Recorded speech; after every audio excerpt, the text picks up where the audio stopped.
So, Ashton, would you like to introduce yourself? Yes. Hello, my name is Ashton Yon. I am from St. Helena Island. I'm in the South Atlantic Ocean, which is situated in the South Atlantic Ocean. And it's a small island between South Africa and South America. Very, very small island. I believe it's 47 square miles. Um, and it has, I would probably say, 4,500 people. Wow. Um, so it's very small. And I'm also a new mum as well. So, and I've just returned to work, which is very interesting. But yes, that's me. And yeah, I came from So St. what? Helena. So what brought you to the UK? I was just going to say, so I came here in 2016 Yeah, yeah. um, with the view of having opportunities. So living on St. Helena, it's a bit like living in a village. Um, and, although it's really nice in some aspects, the opportunities are very limited. Um, so wanted to, well, we always say, go out into the big world and explore. And Um, what made you choose the so I moved. UK?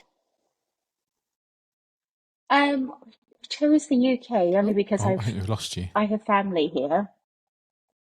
They're all scattered around around the UK. For example, in York, in London, Watford, in Devon.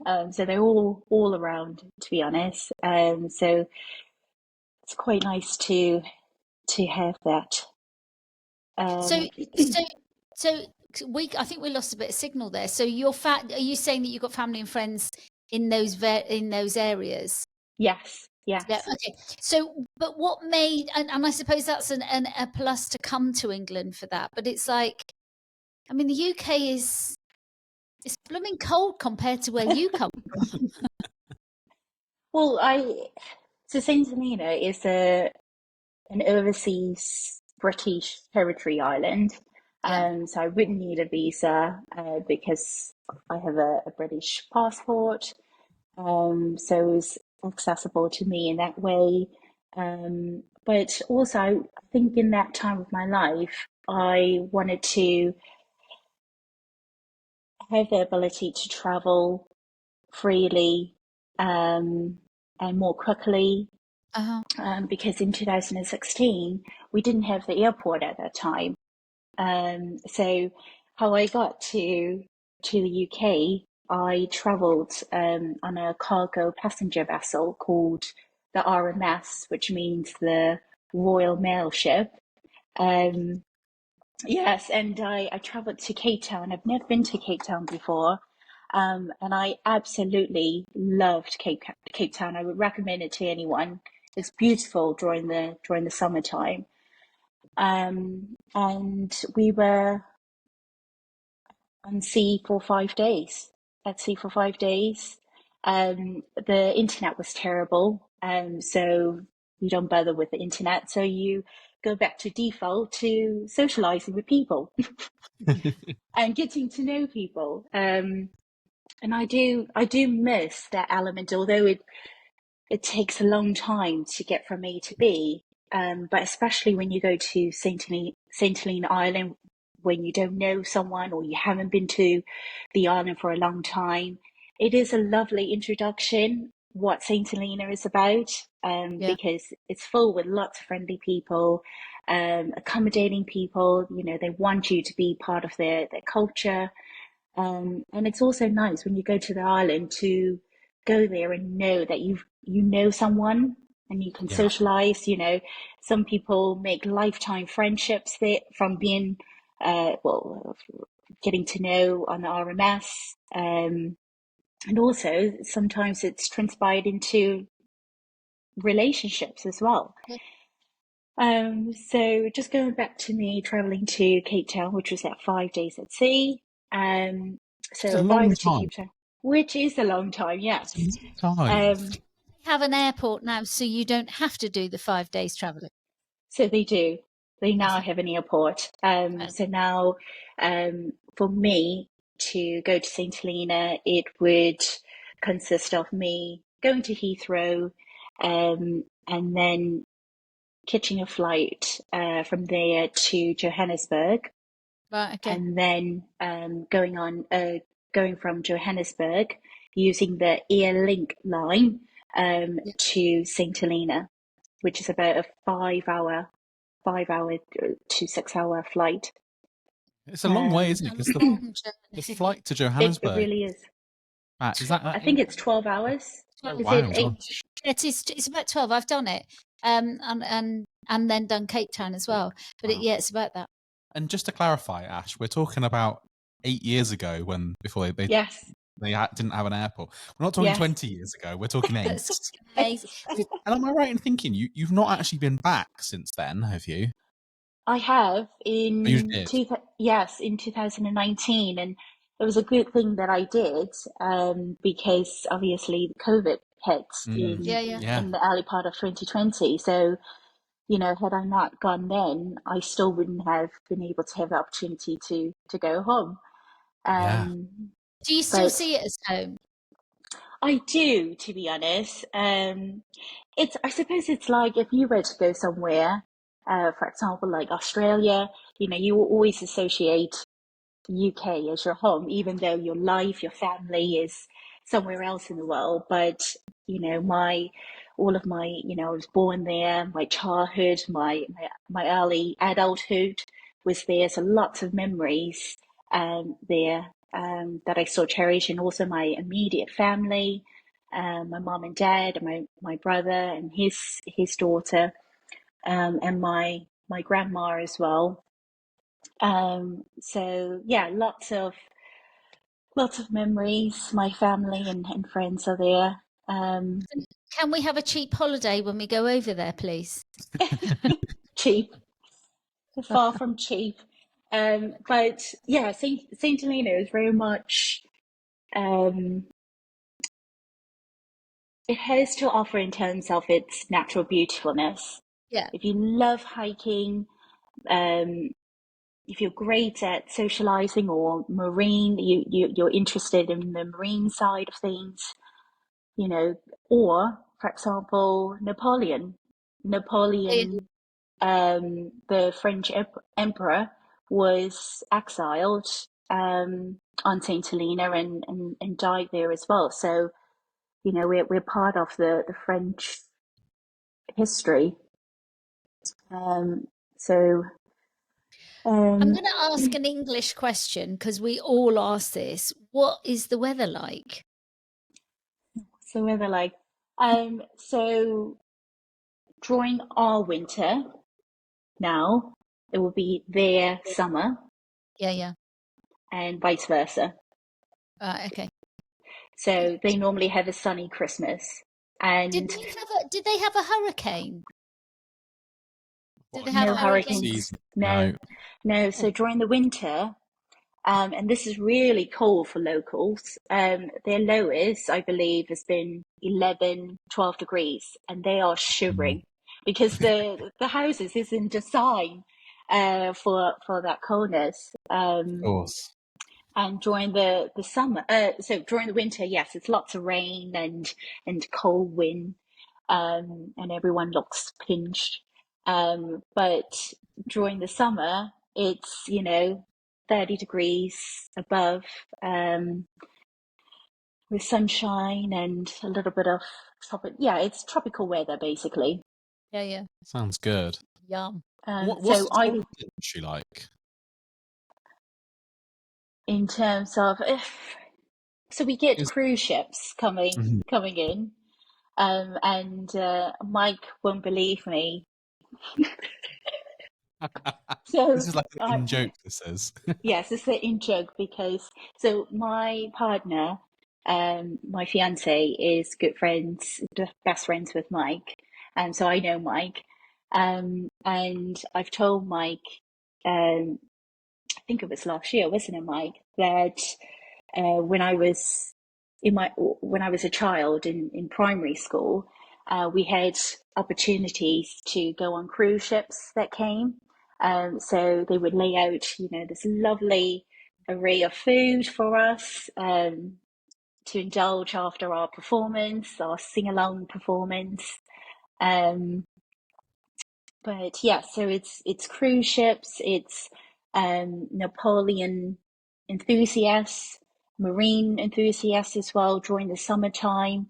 We tend to have like humpback whales and dolphins, and also in recent years the whale sharks. I've swam with whale sharks before, which Wow. is amazing.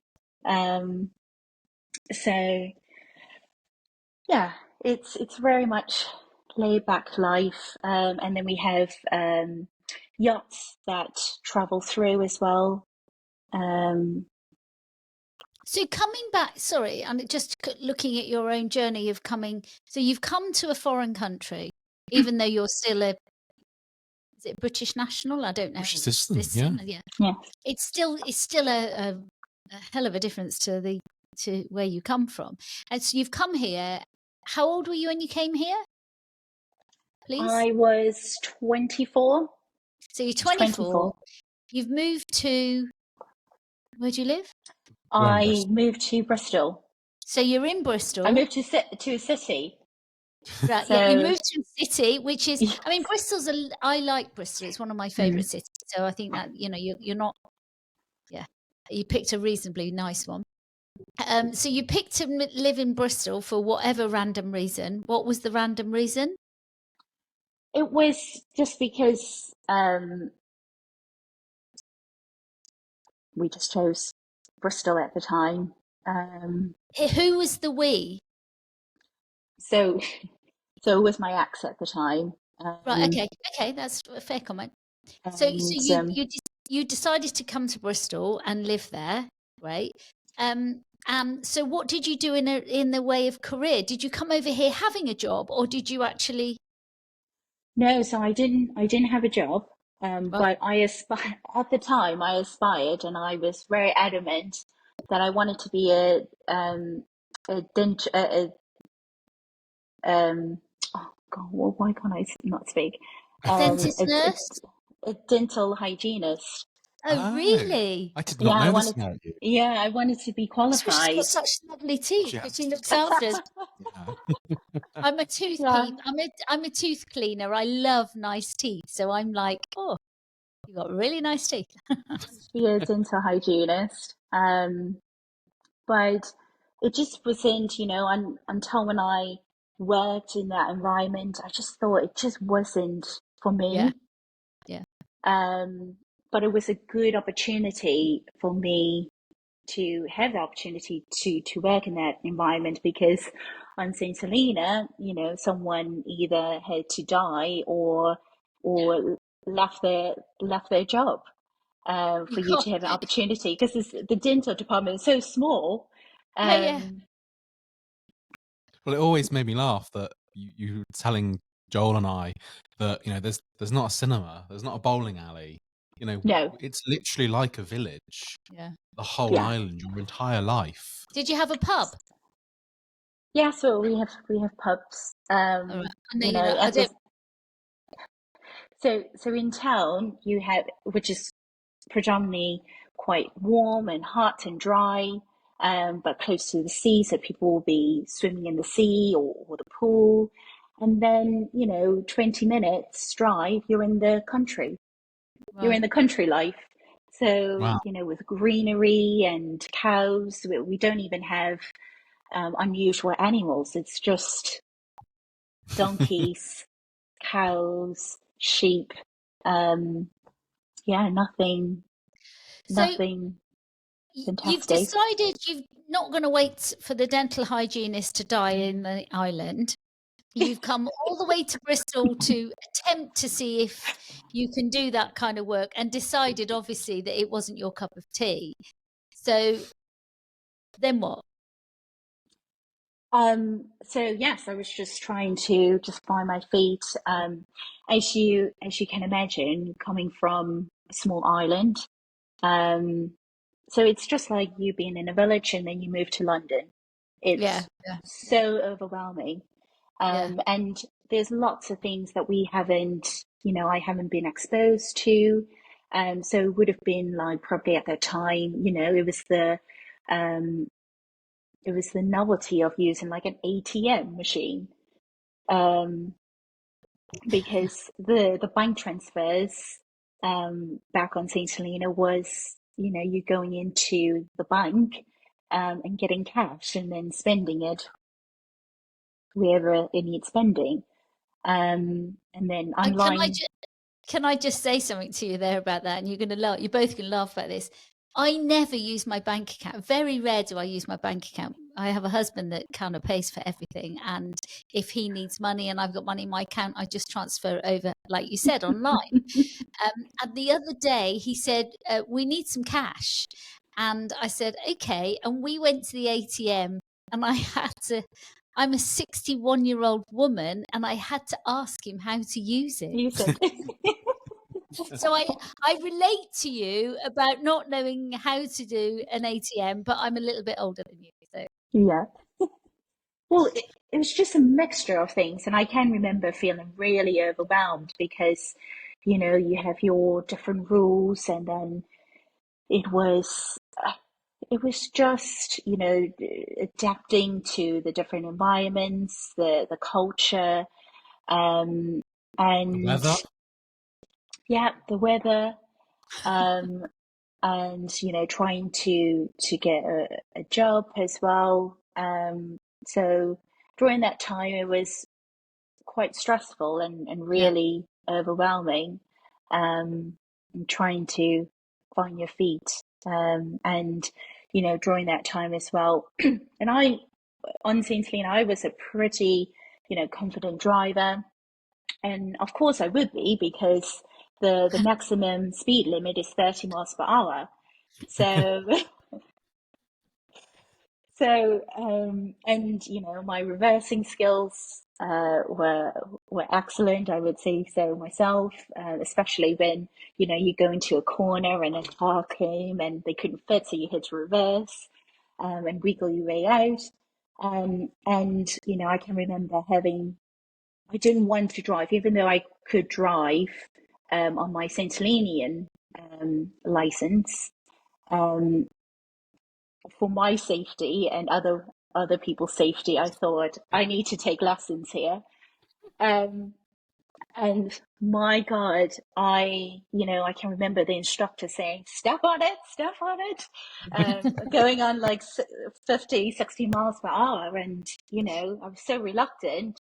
Um, but, all of it is, it's quite funny because something I read, 5 years ago is all the things that I dreamt of, and the majority of those things I've got under my belt now, so I'm really really grateful Which is where amazing. I've come from. so But now we've got you driving, okay? We've got you deciding that dental nursing is not your cup of tea, and obviously you've got rid of the old boyfriend. I hope that was in a positive way. I hope he hasn't died in it. 'Cause I'm quite good at that. Stole his job too. Yeah.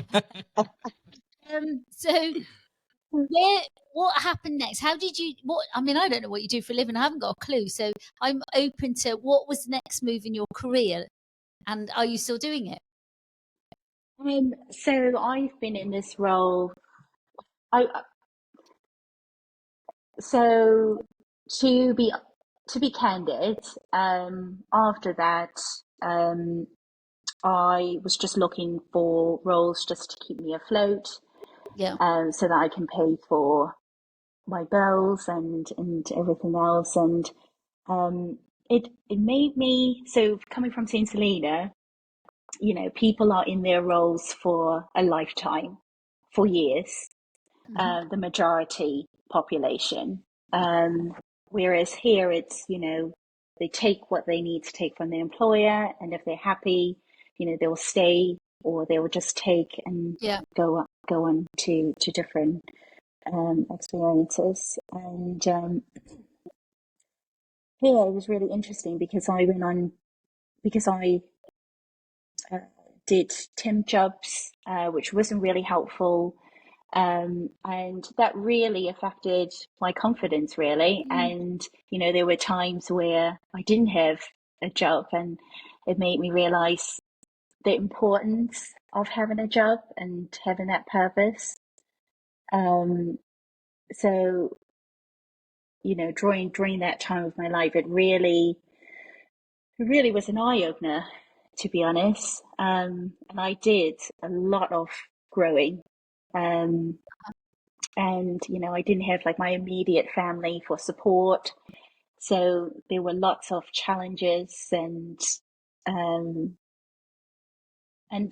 really good experiences as well. But those type of experiences does humble you in a way. And I suppose most people, I don't mean this disrespectfully, so I hope I don't offend you, but it's almost like you've had to grow up very quickly. Even though you were a grown up, you had to grow up in a completely different way. You're almost 100%. looking at the world in almost like in a childlike position, but not being Mm, a child, and then yeah. having to experience all of these different, things that most of Well, us figure out life that you've been yeah. sheltered from, Yeah, basically. absolutely. And emotionally, that must have been quite traumatic, really, as well as, where the hell do you go? You can either run back home, which Mm. obviously you didn't want to do, or you sit it out and hope that you're going to come out the other side. And that was the fascinating thing, because I always knew I wanted to come to the UK Yeah. and do well for myself. Something unconsciously, or subconsciously, I was thinking that, I wanted to come to the UK, do really well, travel, and had some really positive experiences. But And when you left St. Helena to come to the UK, did you ever have a plan to kind of go back and settle down? no, I was adamant, despite all of the challenges I faced, like as you said, I could have had the option to run back home, which was my default, my safe Yeah. place. But there was that determination that I need to fight through it, push Yeah. through it, and it will get better. There's the bad days seem like it's long, but it's not going to last very long. And I think that's life in general, isn't it? Yeah. It's a good one to have, isn't it? Because it will help you through those tricky times. If you think this is only temporary, things will get better if I put the right steps in. So we've got no boyfriend now. You're home alone with Aunt Billy no mates, and you're trying to get in touch with what's going on in the world around you quite quickly. What happened to your career? Where did you go to? Because I don't know what you do. Still don't know what you do. What do you do? Right. Or is it a secret and you can't tell us? So I'm an apprenticeship lead. Oh, So right.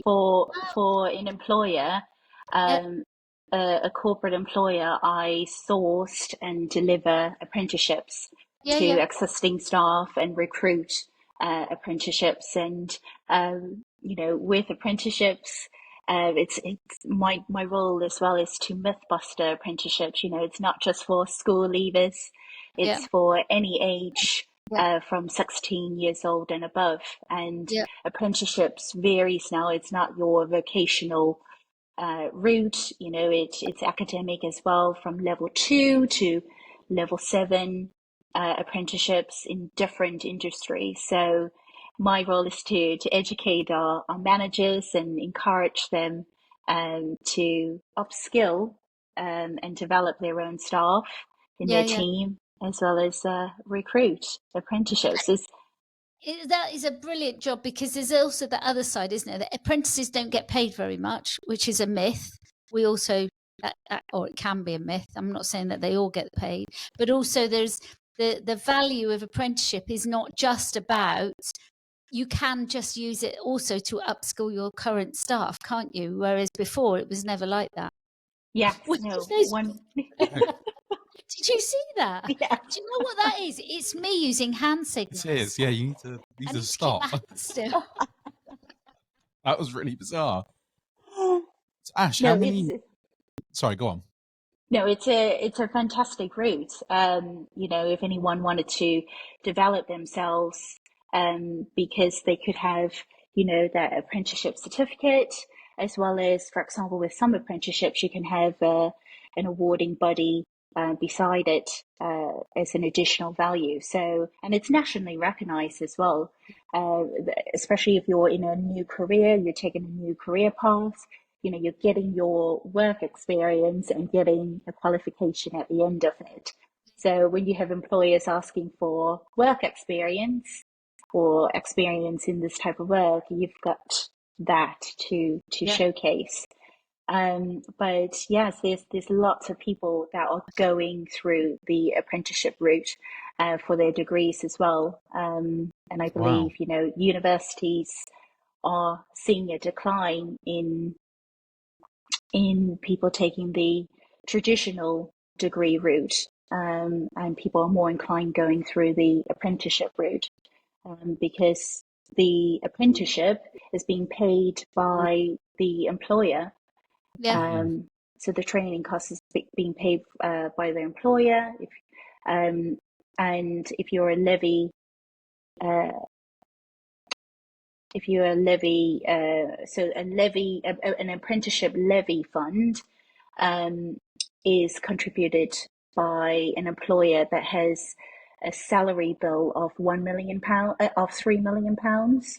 Right. So if they have a salary bill of £3 million, they contribute into this pot called an apprenticeship levy. And if not, it's my role to utilize that funds. Oh, okay. So, Yes. like, just say, I mean, I've got a small company, and just say, for instance, somebody said, I've done my level 5 at uni, and now I want to go on and do my level 7 through an Can you do that through an apprenticeship scheme? So it all depends what you would like to be qualified in. Right. There's 800 plus apprenticeship standards, Right.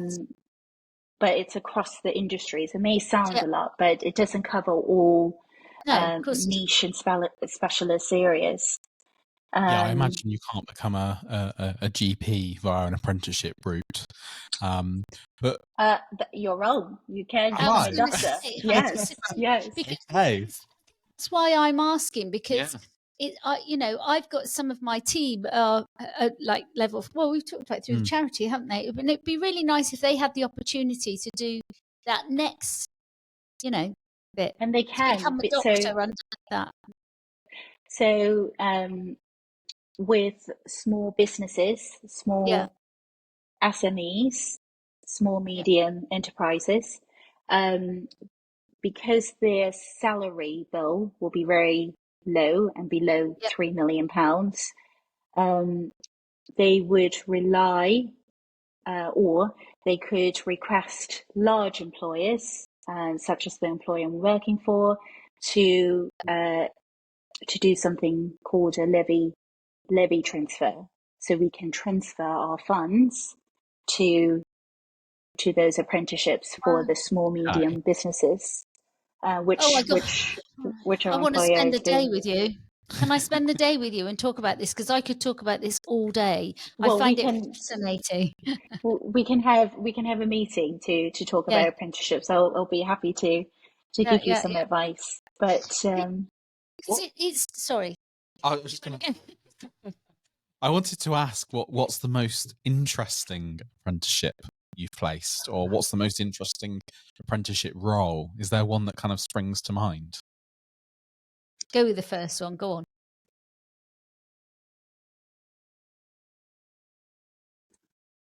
oh, Coming out with the tough questions there.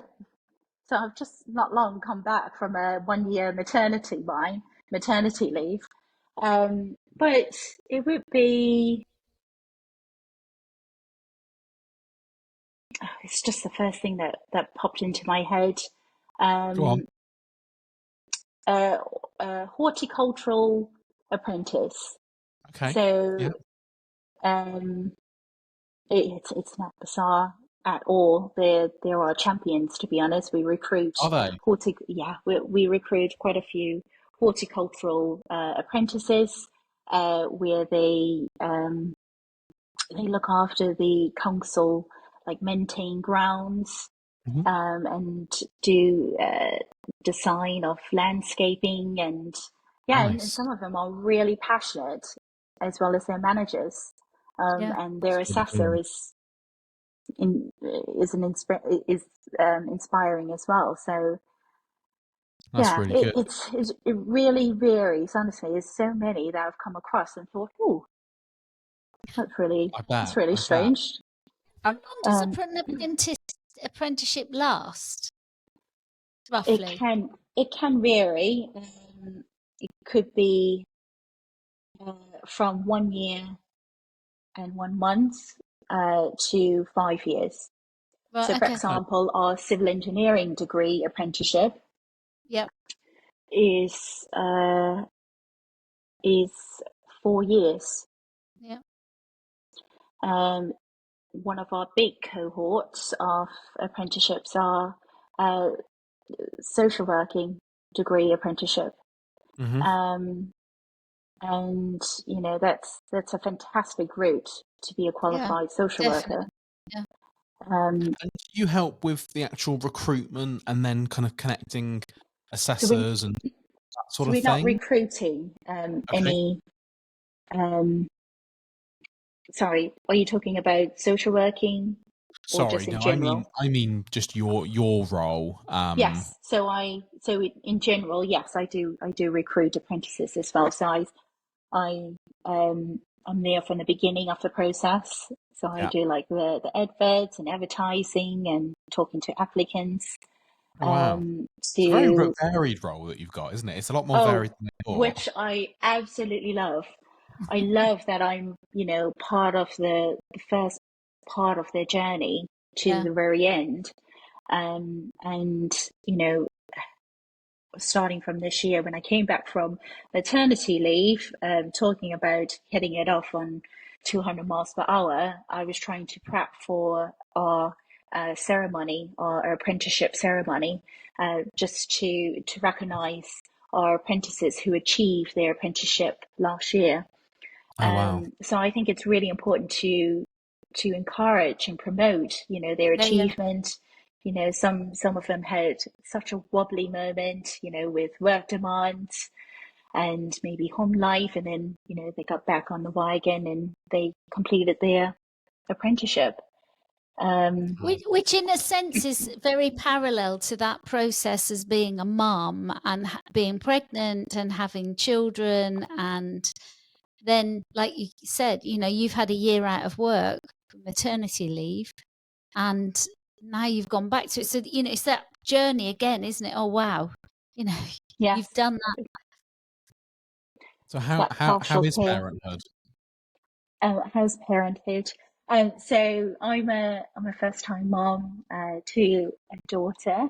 She was born last January. I can't believe it. She's one already. But it's really interesting because until when you're a mom or just had a baby, you can't explain it of the experiences and the feelings until you actually go through it.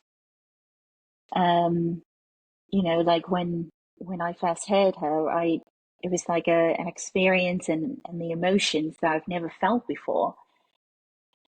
Um, but no, it's I would be lying if it was such a such a lovely experience and there was no issues along the way. But I would be lying. They had its challenges and loveliness. and uncertainty throughout. But come at the end of the day, I wouldn't change a thing. Which is amazing, isn't it? And how do you think it's been different being you know, a new mum with a family that is, you know, effectively, I'm not sure how many thousands of miles away, but thousands of miles away. How do you think that's affected your experience? So on St. Helena, everyone is quite close in terms of Mm, very family orientated. So you know, my mum would be a part of that from the birth um, and throughout. So not having her there, it, she was a a big missing. So yeah, that's why I had to, you know, rely on Joel, my partner, and his family, who I adopted as my family, Yeah, yeah. and my really good friends that I have here, who's from Saint Helena, um, who's yeah, that I managed, which helped me to get through. To be yeah, honest, um, But also, I think the thing with family is it's not just the start of your baby's life, it's also all the stuff going through. Like you're going back to work, a lot of new mums would have like mum or dad to help them out for half a day a week, or you know, you've got some childcare support. You know, that must be quite tough. I'm just imagining how you're coping with that. yeah. I have to say, well, you know, I have to um, give ourselves a pat on the back, to be honest, to Joel and I, because we've done this all ourselves, to be honest. Yeah, Um, and you know, we're a good team. I think if it was all on me, then it would be a real struggle. But we've managed to yeah, really deal with it really, really well. you Um, have, and I completely agree with that. I think you've both done amazingly well, to be honest. And even now, you going back to work, you know, I know that's a struggle, yeah, both mentally, physically, but also financially. You know, it's not cheap sending a toddler, as she is now, yeah, to nursery every day. And no, I imagine, I'm curious to know what your thoughts are around, you know, you and Joel both work from home, and you take your toddler to nursery every day, and then you come back and work, and that must be a strange experience, because it's not so like you're dropping them off on the way to work; you're going back home to work. yes.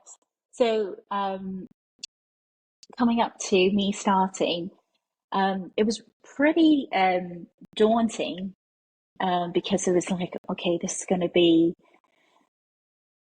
be something new again. And you know, drawing like the maternity leave, you know, it's always going to have its own little challenges and different experiences.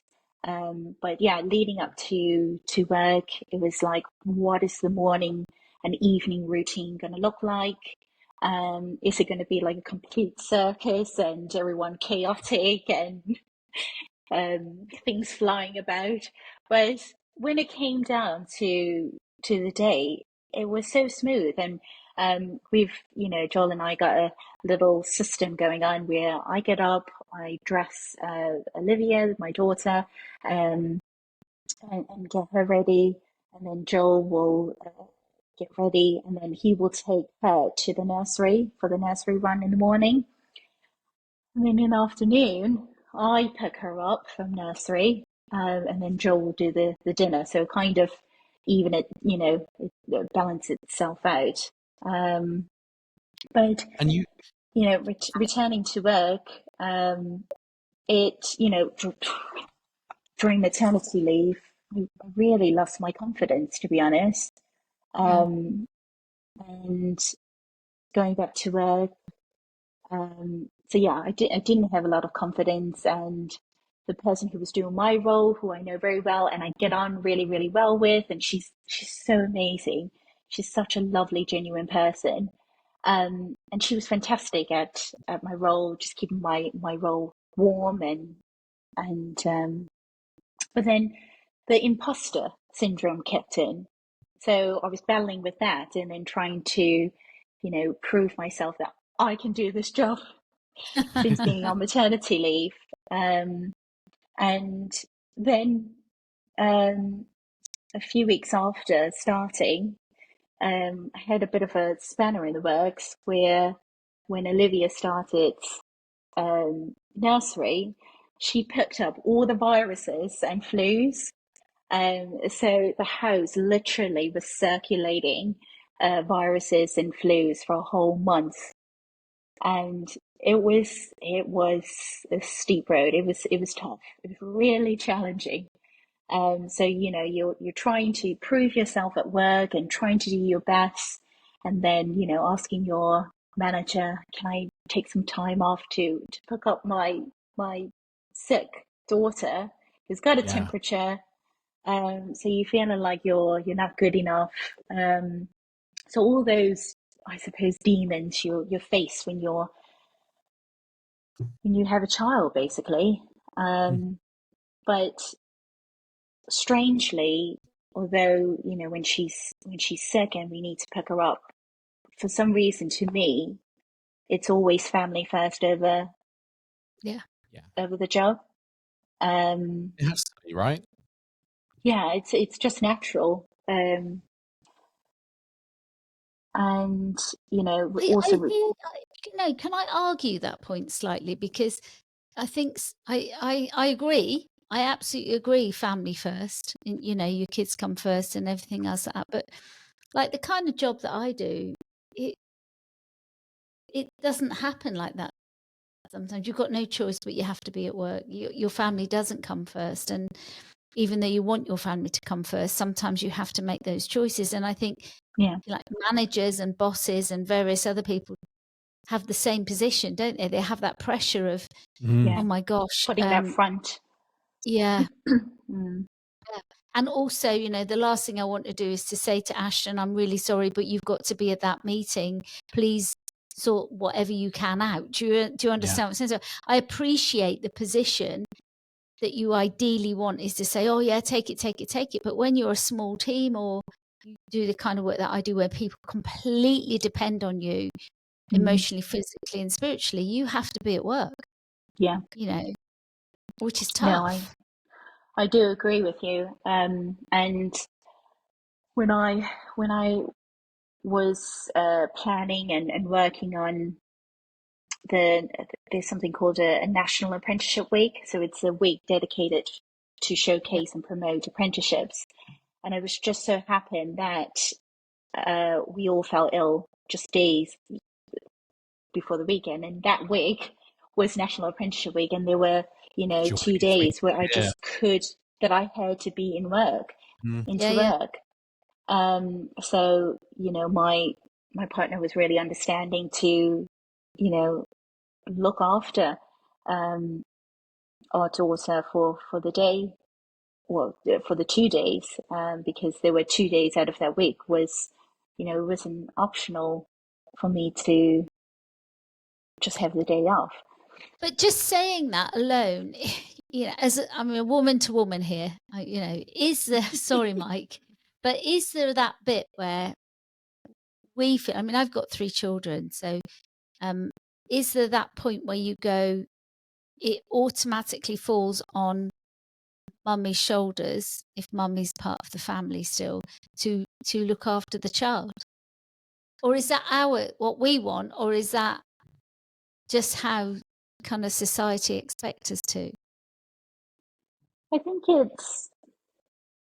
think Joel and I, we like to be fair. So we do have that understanding.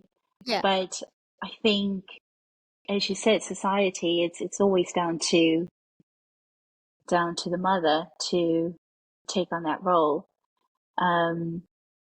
It certainly seems that way, doesn't it? Yeah. But that's tough because actually when you're in the position that you're in, like you have to be at a conference or you have to be in a certain place, the kind of guilt side of that, as mother guilt, isn't it? It's quite enormous, isn't it? Mum guilt. As soon as that baby is born, you've got mum guilt kept in straight away. Yeah. And it's actually a thing. If you're not, playing with them enough during that day, it's like, oh, you should have played with them more. Or, I can remember, yeah, there's lots of examples. But sorry, Mike, just answering your question about the financial side of it. It's quite shocking. Joel and I, we get paid quite well, and we still feel like, where's our money gone to?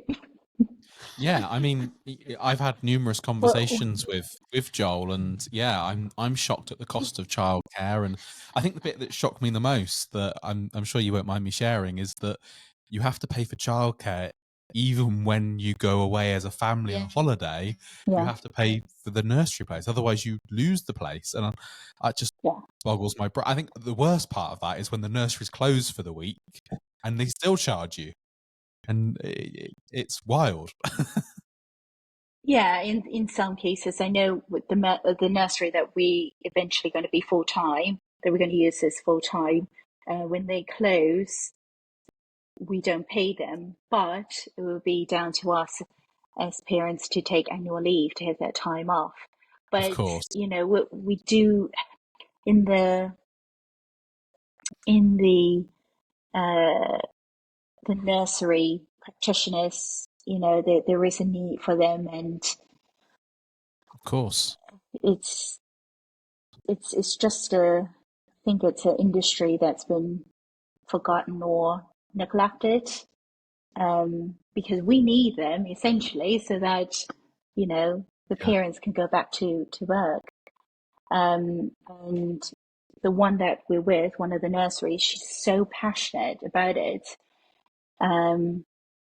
Where she's always focused on quality care. So I think we've been really lucky to put our daughter in her care full time. Which is amazing, isn't it? And to feel that confidence and happiness, I suppose, about where your daughter's going is so important. No, it really is. But yeah, it's just shocking. It's shocking in terms of the tax and all of the expenditures. And I don't have a very rare, I probably can count on my finger all of my hand or fingers how many times I went out for a meal, which was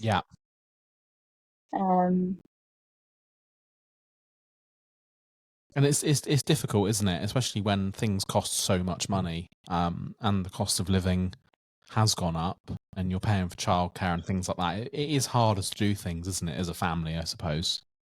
But the other thing is, there's no light at the end of the tunnel, is it? Because if little one is a year old, you've got another.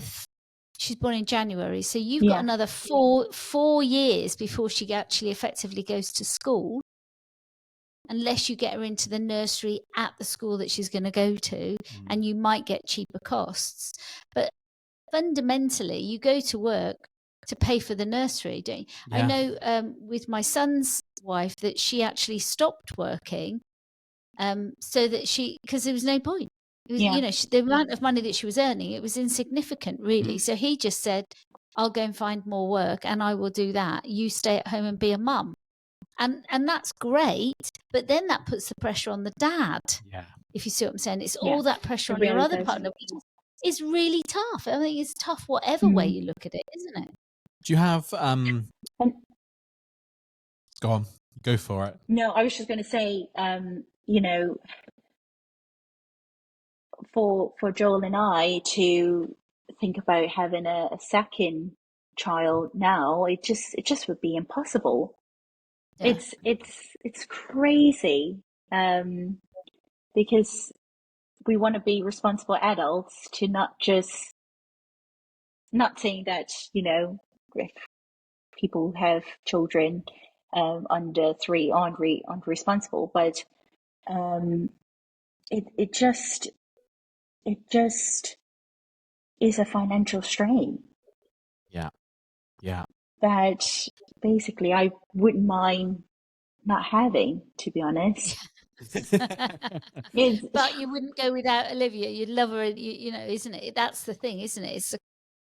But I suppose it's a cost to everything, isn't it? Yeah. There's a cost to you buy a car, you buy a house, you buy a flat, you buy this, you buy that. There's always that pressure. I mean, you know, the last thing I want to do is replace my laptop, but I have to because I need it. It's my work tool. The last thing I want to do is replace my car. But if I don't, I live in the middle of nowhere. Can't get anywhere, if you see what I'm saying. It's all of those expenses.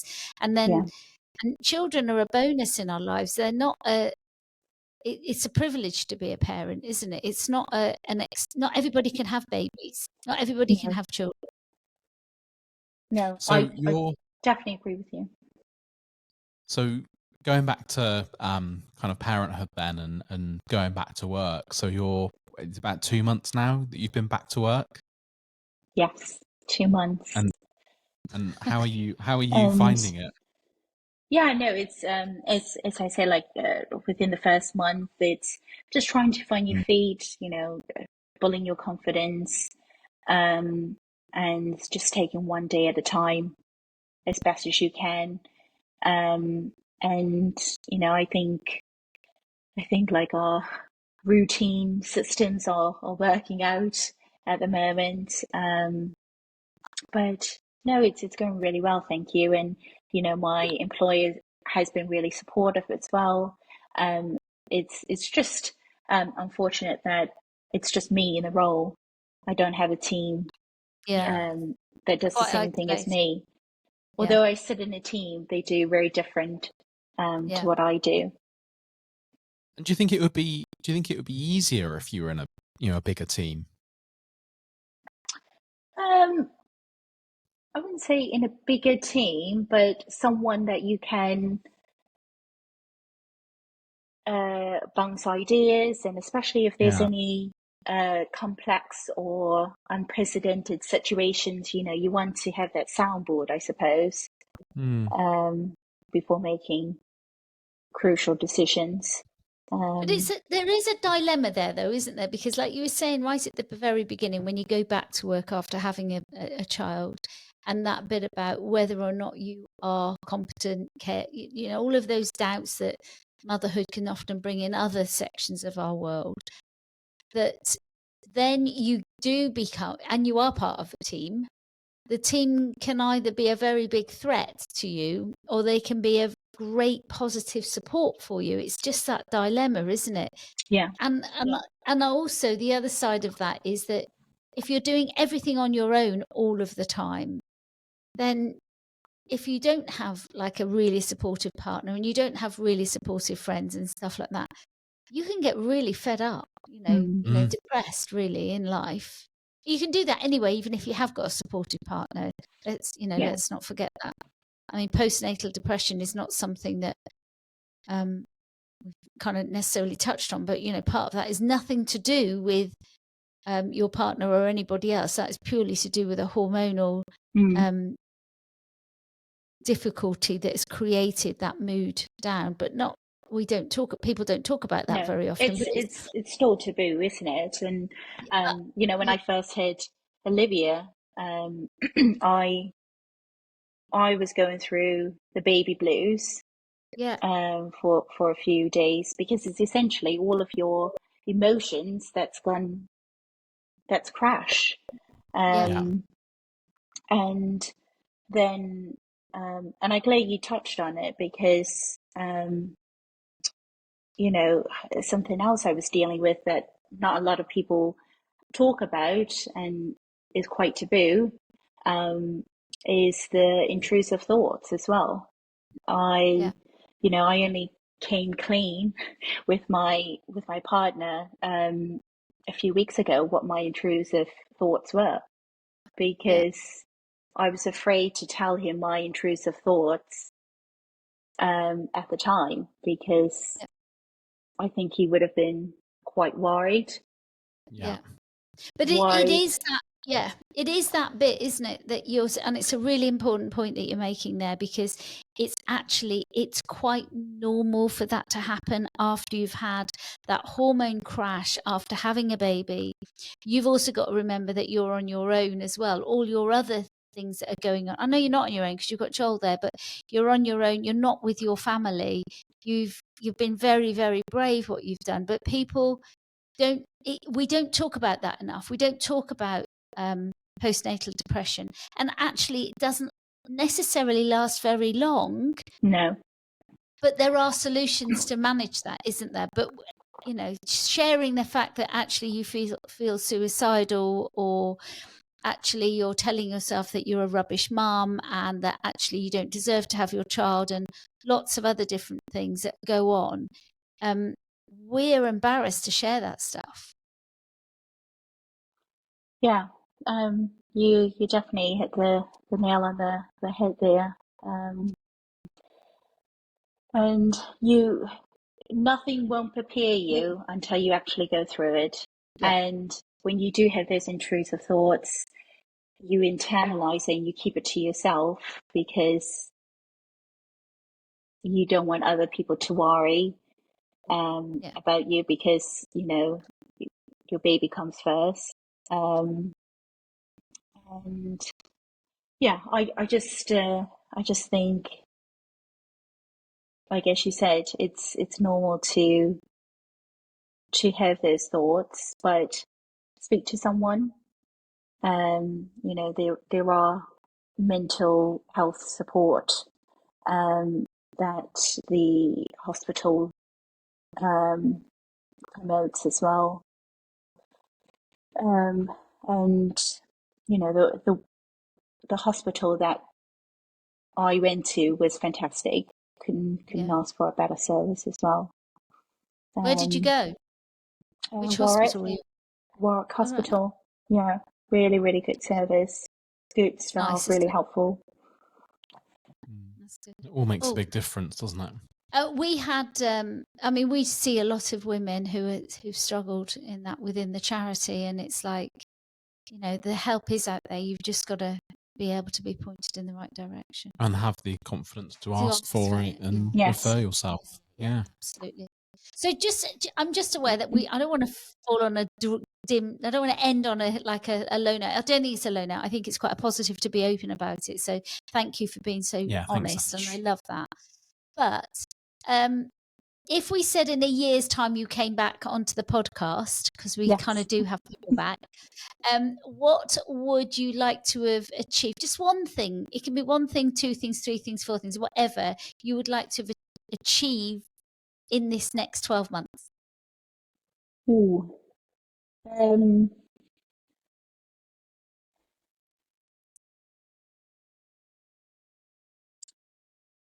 Put you right on the spot there, haven't we? I think it's being the best version of me and looking after me in terms of, so I'm taking an interest at the moment in gut health, and I want to get back into exercising again and looking after me, because when you just had a baby, you tend to neglect yourself, and your needs and your body and mind and spirit. And I think, this year is about getting myself back on track, basically. Yeah. Okay. So in a year, sorry.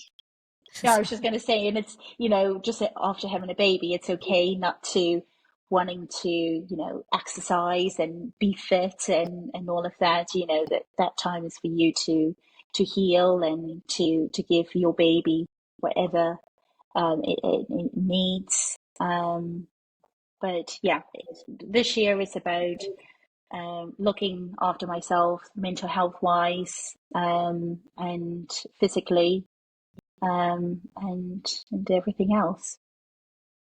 Good Brilliant. goal. Brilliant goal. Really good goal, yeah. I think somebody to my left can identify with that. Well, thank you so much for coming on, Ash, and sharing a bit about yourself. It's been Thank really you. good.